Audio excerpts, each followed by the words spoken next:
Excuse me, I farted twice. Though. In April of 2023, police in a little town in western India got a call about something horrible being discovered inside of this tent on a farmer's property. So the police went to this property, they found this patchwork tent, which was propped up against the stone wall on the back of the property, and the police, they opened it up, they looked inside, and at first they didn't really understand what they were looking at. It just looked like a sort of weird religious shrine of some kind. But upon closer examination, they realized what they were looking at was actually something very dark. This is one of those stories that goes in a totally random direction at the end, and I must warn you, it's quite graphic, so viewer discretion is advised. But before we get into that story, if you're a fan of the strange, dark, and mysterious delivered in story format, then you come to the right place because that's all we do, and we upload once a week. So if that's of interest to you, the next time the like button is not looking, secretly replace their medical marijuana stash with an ornery 200-pound Komodo dragon. Also, please subscribe to our channel and turn on all notifications so you don't miss any of our weekly uploads. Okay, let's get into today's story.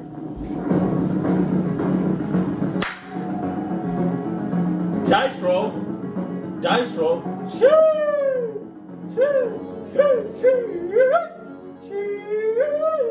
On the evening of April 15th, 2023, a mother and father named Hansa and Himu Makwana stood on the front doorstep of a little shack in a little village in western India called Vinchia. With these two parents were their two kids, a son and a daughter, who were 12 and 13 years old respectively, and they were really excited because tonight they were going to be spending the night with their uncle and their cousins who lived in this shack right in front of them. And so moments later, the door to this shack opened up and immediately the two kids ran inside calling out for their cousins, and the uncle who had opened the door, he just smiled and said hello to Himu and Hansa, and the parents, they're calling after their kids to, please behave, listen to your uncle, be good, but they were already gone. And so finally the uncle said, don't worry, they're fine, we'll have a great night, we'll see you tomorrow. And so Himu and Hansa thanked him very much, and then they turned around, they grabbed each other's hands, and began walking out towards the dirt road that would take them back to their own home. The village that Himu and Hansa and their kids and their uncle and their cousins all lived in was a very poor, rundown farming community where, for the most part, people worked really hard but barely got by. But this night, as Himu and Hansa walked along this dirt road, passing by the shacks and tiny apartments and fields and livestock that were kind of all over the place, they weren't thinking about, the struggles of daily life in this village. Instead, they were thinking about how beautiful the village was that night. The sun was starting to set, and so the sky was this beautiful orange, and all the cows that had been out that day kind of wandering around the village were all starting to stand up and make their way back towards their stables for dinner, and with every step the cows made, the little bells on their neck would ring out. And so the scene in front of Himu and Hansa was so beautiful and peaceful that for a moment they just stopped on the road and kind of took in the sights and sounds. And then at some point, a group of cows who were making their way to their stable came up onto the road right where Himu and Hansa were, and very quickly the couple stepped back to make sure no mud or dirt got kicked up on their clothes. Now, Himu and Hansa were farmers by trade, and so on most days they would wear clothes that were covered in mud and dirt. But this night was different. Himu and Hansa were wearing their finest outfits, and they were not about to get them dirty. Hansa had on her beautiful red dress, and Himu was wearing a starched white button-up shirt. If I was Himu and I saw them cows, right, I think, and I saw them, but I got my nicest shit on, I'd be like, hey, hold on, relax. I wish you would kick up some mud right now and get my shit dirty. I'll cluck you up. Stop playing. What's up with you? Oh. After the cows had crossed the road and suddenly the path was clear again for Himu and Hansa to walk on, Himu paused before taking a step, and he turned and just looked at Hansa. And Hansa, who lately had been feeling quite down, appeared to be very happy and radiant. And so Himu just smiled at Hansa, and at some point Hansa looked up and smiled at him, and then before long they were holding hands again, strolling down the road. A little while later, the couple turned onto their street, and just up ahead on the left side, just off the road, they could see their home, which was a small concrete and brick structure. But when the couple actually reached their property, instead of going in the front door, they walked around their property into the back side where all their crops were. They were growing peanuts and cotton. And Himu and Hansa just walked straight back away from their house through these fields all the way to the very back of their property, which was marked by this huge stone wall that was as tall as Hansa was. And when they reached this wall, they also reached their tent.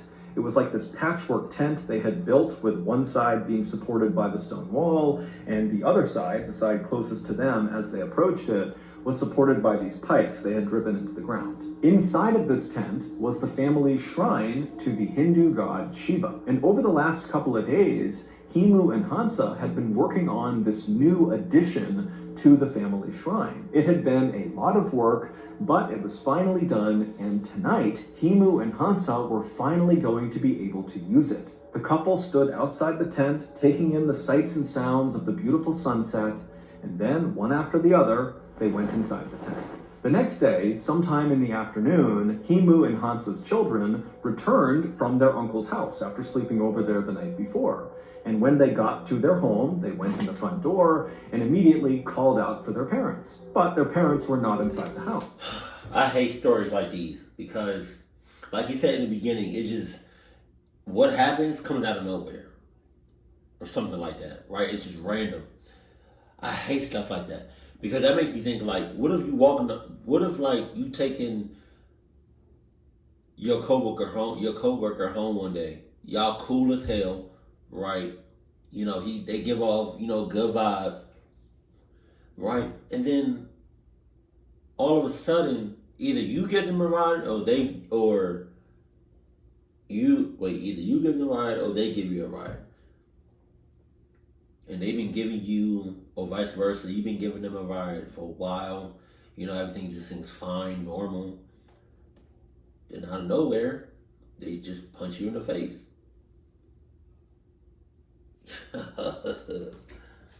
And so these siblings walked all around the house and then went out the back door thinking maybe their parents were out in the fields working.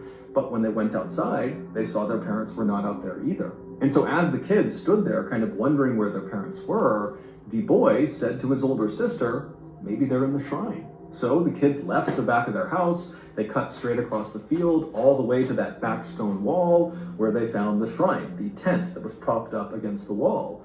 And right away, the kids noticed something was off about the shrine. Whenever their parents were in there praying, they could typically hear them from a distance as they walked up to the shrine. But now, standing right outside of it, it was totally silent. The kids finally lifted up the flap of the tent, and they looked inside, and once again, they did not see their parents. Instead, what they saw inside of the shrine was totally confusing. Come on, Ed. Once the news headlines fade about whatever terrible thing happened to them, the victims of violent crime and their families are often left to pick up the pieces of their shattered lives all on their own. This is why we started the Mr. Ballin Foundation. It is a registered 501c3 charity whose sole purpose is to help these forgotten people. However, we can't do it alone. Since last year, with your help, we were able to raise and give away to victims of violent crime and their families nearly $500,000. And this year alone, our studio, Ballin Studios, is going to donate $1 million. And to be clear, the Mr. Ballin Foundation does not make a profit. Zero. Meaning 100% of your donations to the foundation go to the cause. Not to overhead, not to salaries, nothing. It's just the cause. So if you're looking for a highly transparent, very active charity that is just trying to do the thing we say we do to support victims of violent crime and their families, then look no further than the Mr. Ballin Foundation. To make a donation, simply go to mrballin.foundation and click on Donate. Again, that's mrballin.foundation and click Donate.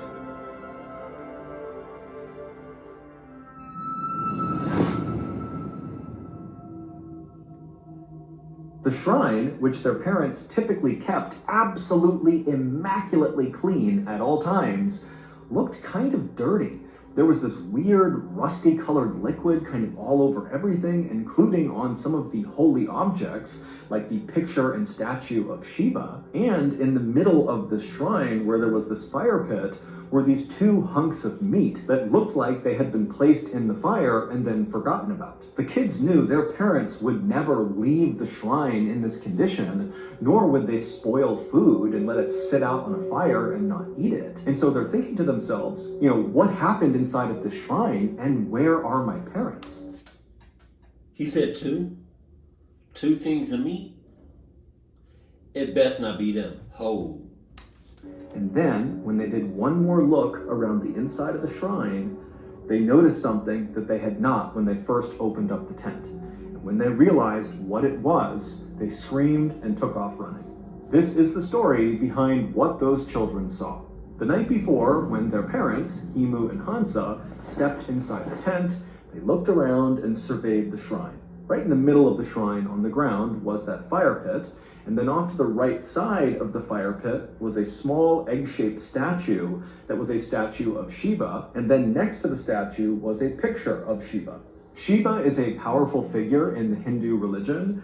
He is viewed as a god of both rebirth and of destruction, and when he is portrayed, like in the photo and in the statue that was inside of the shrine, his skin is smeared white with the ashes of corpses. He has crescent moons in his hair, and around his neck are snakes and skulls. Question about Shiva. For anybody that knows, just brief. I don't want like a whole, long, just real brief.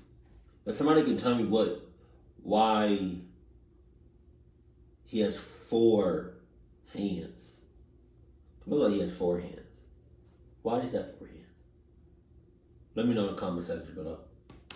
And so Shiva is kind of viewed as both a loving, kind god and also one to be scared of. And so after the couple looked around at their shrine for a second, they got to work.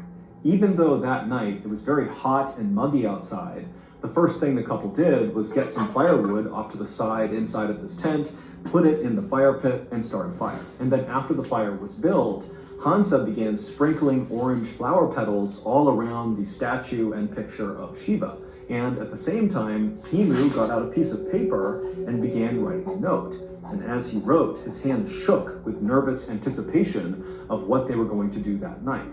And then after Himu finished writing this letter, he and Hansa dipped their thumbs in ink and pressed them to the bottom of this note, kind of like signing the note. And then after the note was complete, they folded it up and tucked it between the statue and the picture of Shiva. Then Himu and Hansa turned their attention to their newest addition to the shrine. The new addition basically just looked like a big door frame, but without a door in the middle of it. It was made out of scrap metal that Himu and Hansa had gathered around their village, and if you were standing in front of this structure, it would almost look like you were looking at a doorway into the fire pit. And also draped over the top of this rectangular frame was a white rope. And so Himu and Hansa moved over right in front of the structure as if they were going to walk through the frame into the fire.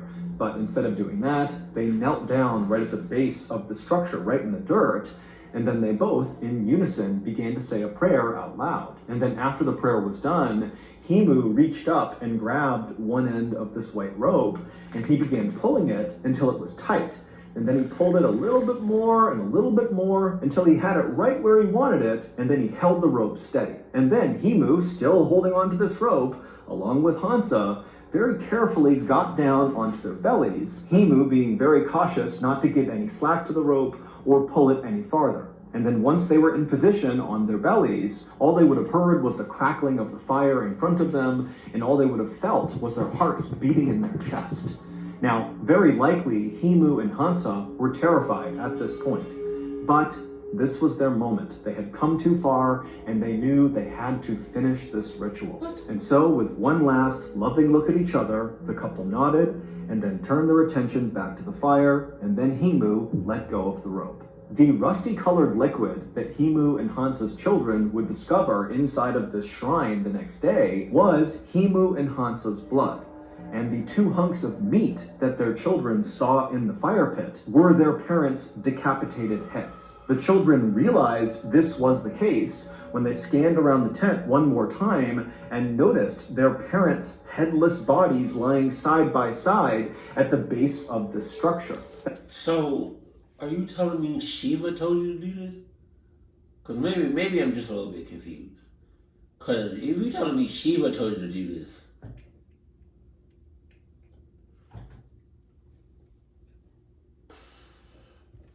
was what, of course, caused the children to run outside and go find the police. This new addition to the shrine, the metallic structure, was a homemade guillotine. A guillotine is a device that kills people by cutting off their heads. The white rope that Himu had pulled on was connected on one side to a very heavy metal blade. And so when he was pulling the rope, he was pulling that blade up off the ground until it was positioned right above them. And then he held it steady. Oh, and then when he let go, the blade fell straight down, striking the backs of their necks, decapitating them instantly and sending their heads rolling forward into the fire, as designed. When the police arrived at this shrine, they would find that letter that Himu and Hansa had written and then signed with their thumb, tucked near the statue and the picture.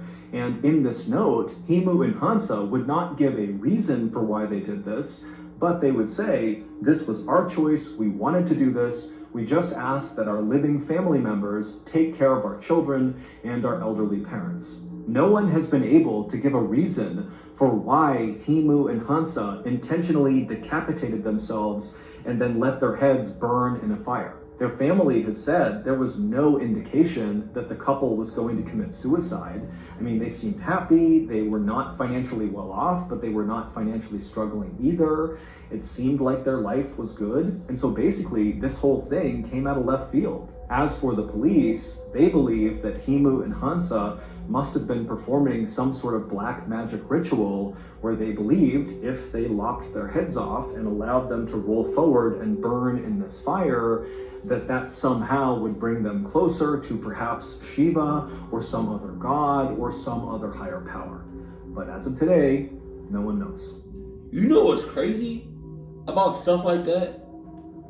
So that's going to do it. If you enjoyed today's story, remember we have hundreds more stories just like this one on our podcast, the Mr. Ballin Podcast. And many of those stories on the podcast are exclusive, meaning you can only get them on the podcast. The podcast is available exclusively on Amazon Music. You know, I don't want to get too religious or whatever, but you know what's crazy about stuff like that? It's like with certain religions, it's just like, sometimes they would say, "Oh, my higher up told me to kill all these people." You know, my higher up told me to decapitate my head or to torture myself until I die. Like, that's crazy talk. It's not. It's probably crazy talk to me. But it's just like, bro, I'm not saying that's a bunch of, I have a bunch of reasons of why I think they did what they did. But nobody's going to know until, after you die. You be like, after you die, you live your life. After you die, whatever, and then hopefully you see your parents again. You be like, so, what was that all about? Why did you decapitate your head? Oh, I was stressed out. What? I'm not trying to make light of the situation. I'm just saying, we don't really know, but it's just the only people that really knew why they did what they did is Shiva and the parents. That's it. It could have been stress. We don't know. But I'm just saying, that's crazy. How they be like, some people be like, my higher ups, my God told me to do such and such.